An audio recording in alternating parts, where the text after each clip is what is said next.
pessoal, sejam bem-vindos. Eu sou a Luana Campos e esse aqui é o Leituras da Lu. Hoje nós vamos falar do Miss Dalloway, que é um romance da Virginia Woolf, escrito em 1925. E antes de falar dessa obra, vamos falar um pouquinho da Virginia Woolf. Bom, ela veio de uma família muito abastada, o pai dela era um editor, então ela teve bastante contato com diversos autores ao longo da vida dela. Inclusive, ela fez parte de um grupo de autores chamado Bloomsbury, ela, o esposo dela à época, né, que eles produziam muita coisa juntos, né, então era uma visão muito rica de diversos autores, de muitos pontos de vista. A mãe da Virginia morreu quando ela tinha 13 anos de idade. E aí ela teve uma série de episódios na vida dela, felizes, outros nem tão felizes, mas ela sofreu algumas coisas que são muito marcantes, né? A Virginia foi, por exemplo, abusada por um dos seus meio-irmãos, um pouco mais tarde, e ela também teve muitos distúrbios psíquicos, que é um dos pontos que ela vai retratar na sua obra como um todo, mas especialmente nessa aqui, né, em Miss Dalloway. Bom, Miss Dalloway é um dos grandes romances modernistas que vai trazer ali uma série de novidades pra gente sobre a forma de narrar, sobre a forma de tratar os pensamentos e os sentimentos dos personagens.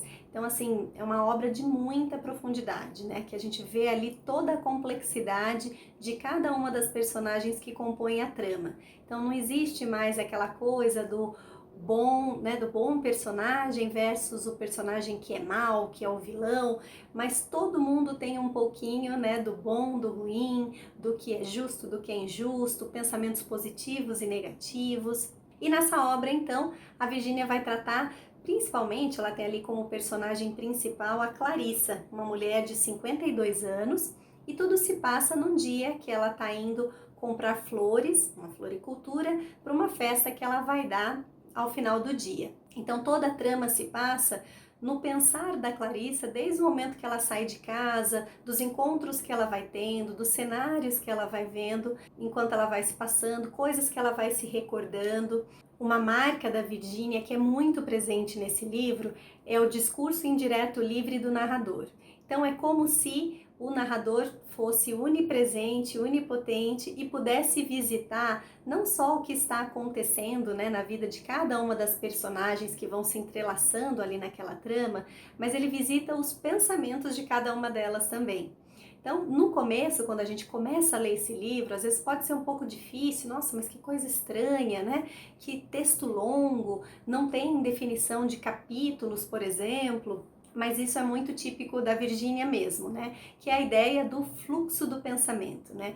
O nosso pensamento tem essa característica, né? Não tem muito a pontuação, né? Como a gente está acostumado a ter, fala, bom, agora vamos mudar de assunto e aí o pensamento entra num outro momento. Não é assim. Uma coisa puxa a outra, né? E a Clarissa vai nos apresentando os seus pensamentos, né, nessa obra, dessa forma também, né? Então a Virginia vai usar ao longo da obra bastante ponto e vírgula, frases bastante longas e muito uso de travessão no meio da frase, ou seja, existe muita coisa de uma frase dentro da outra, que torna pra gente, leitor, difícil entender esse texto no começo, mas é quem é que está falando? Agora é o narrador? Agora é um dos personagens? Agora é a própria Virginia, talvez, né? A gente tem ali uma série de possibilidades do próprio alter ego, né, da autora, e que é muito típico dela também. Ela traz isso na sua obra como um todo. Uma coisa que é super legal também dessa obra é que ela vai mostrar o caminhar da Clarissa e das demais personagens por Londres, né? Então a gente também faz esse passeio com eles, né? Então eles vão falar de uma série de lugares super famosos, super conhecidos e outros endereços também que não são tão conhecidos, mas que se a gente procurar no mapa de londrino, a gente vai encontrar. Então é muito legal, parece que você está passeando ou revendo Londres junto com as personagens. É um romance, então, que se passa em um único dia, assim como Ulisses, de James Joyce, né? Então, você não tem, assim, grandes acontecimentos, grandes novidades, surpresas, não. Mas você vai passeando ali junto com a autora, junto com o narrador da obra, pelos pensamentos, né, pelo aquilo que as personagens estão fazendo e os pensamentos e sentimentos que são suscitados neles, né? E é muito interessante ver que isso se entrelaça, né? Que às vezes a gente está num mesmo lugar, numa mesma cidade, numa mesma festa, num mesmo espaço, numa mesma loja, e a gente não tem noção do que está se passando na cabeça de cada uma das pessoas que estão dividindo aquele espaço com a gente, né? Algumas sequer se conhecem e algumas sim, tem coisas em comum, tem coisas que tocam uma certa personagem e tocam uma outra também, de outra forma, né? Geralmente. Mas a gente pode ser tocado pelos mesmos temas, né? Tem uma passagem super interessante do texto, né, que fala ali de um carro, né, que chega num determinado espaço ali de Londres e que todo mundo tem uma expectativa que é um dos membros da família real. Então, como é que cada uma das personagens que estão assistindo aquela cena percebem aquilo? Algumas pessoas reverenciam, outras estão pensando em coisas completamente desconexas, outras estão se colocando no lugar daquela pessoa. Nossa, imagina se fosse eu chegando com toda essa gala, né?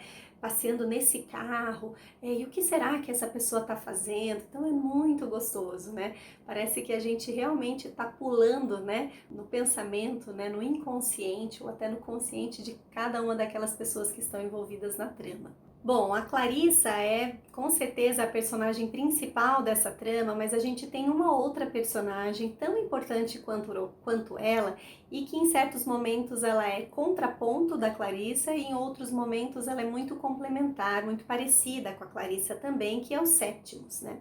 Enquanto a Clarissa representa então essa mulher anfitriã que recebe as pessoas em casa, o feminino, ela tem cenas que ela está bordando, que ela está costurando um vestido, que ela está cuidando dos afazeres da casa, cuidando da recepção dos convidados, mostra também um lado de uma certa futilidade ou uma desimportância, né? Ela fala em alguns momentos que ela não sabe tocar piano, ela não sabe cantar, ela não sabe escrever tão bem, ela não é nenhuma grande artista, uma pessoa comum.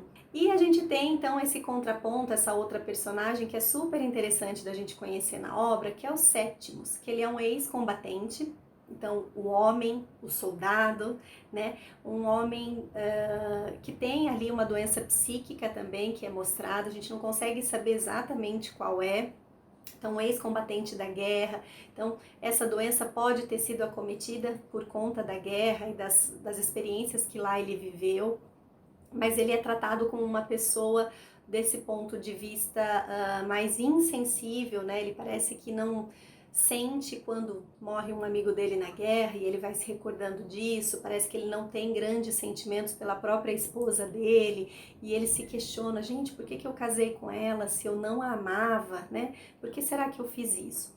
E ao mesmo tempo ele tem uma sensibilidade muito grande, é onde ele se aproxima da Clarissa, um dos pontos, né? Ele é um cara de extrema sensibilidade, extremamente cuidadoso com os detalhes, que pensa no todo, que se preocupa com a mulher dele, que se preocupa com as pessoas que estão em torno, se preocupa com o futuro. Talvez ele é um dos caras que tem ali as coisas mais importantes do livro, né? Ele tem uma coisa da generosidade, da atenção aos valores, que é super importante também. A obra da Virginia, ela tem essa característica, né? Ela acaba sendo um grande convite para a gente se desligar de todos os estímulos externos, de todos os barulhos e a gente fazer um grande mergulho na nossa interioridade, né? Nos nossos pensamentos, nos nossos sentimentos, nas nossas emoções, nas nossas sensações, por meio disso que a gente vai vendo dos personagens.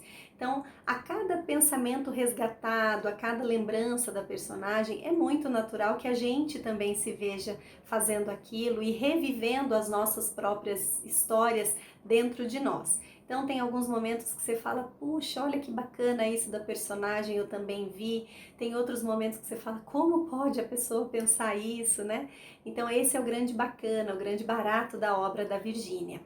É uma obra, então, como eu falei, embora curtinha, eu acho que é uma obra que a gente não deve ter muita pressa de ler, né? Porque os personagens realmente são muito complexos, muito profundos E se a gente não estiver muito atenta, a gente realmente se perde nesse tanto de fluxo de pensamentos que tá ali, né? Porque não é o fluxo de pensamento de uma única personagem, mas de vários. Então tem momentos que você fala, nossa, quem é que tá falando aqui agora, né? Então acho que a gente precisa estar bastante atento para ver o que é de cada personagem, o que é da própria Virgínia que está retratado ali, o que é do narrador e o que é nosso. Existe uma grande discussão também quando se fala dessa obra, de se ela é uma obra, eu já vi isso retratado em alguns lugares, essa é uma obra bem para mulher, é bem feminina essa obra da Virgínia. Até talvez uma conotação, porque a Virgínia ela foi uma ativista, né, do movimento feminista, mas assim, eu discordo um pouco. Eu acho que todo mundo que se preocupa, que investe tempo sobre os seus pensamentos, sobre os seus sentimentos, todo mundo que tem recordações, todo mundo que rememora, todo mundo que tem histórias para contar, eu acho que pode se deleitar assim nessa obra. Acho que não precisa ser mulher, não. Acho que isso é um pensamento meio pequeno, perto do tamanho da obra. Acho que alguns temas que tem aqui nesse livro tratam, por exemplo, da empatia, do olhar para o outro, né? Muito dessa coisa de que frente a um mesmo evento, a uma mesma situação externa, pessoas que estão no mesmo lugar, a gente pode ter percepções completamente diferentes, pode suscitar na gente sentimentos, memórias completamente diferentes, né? Então essa diversidade que a Virgínia suscita em nós, eu acho que é muito encantadora. Então ela vai tratar de questões complexas do ser humano, né? De traumas, de memórias, memórias afetivas, de amores, de ambições, de cuidados. Isso é muito legal.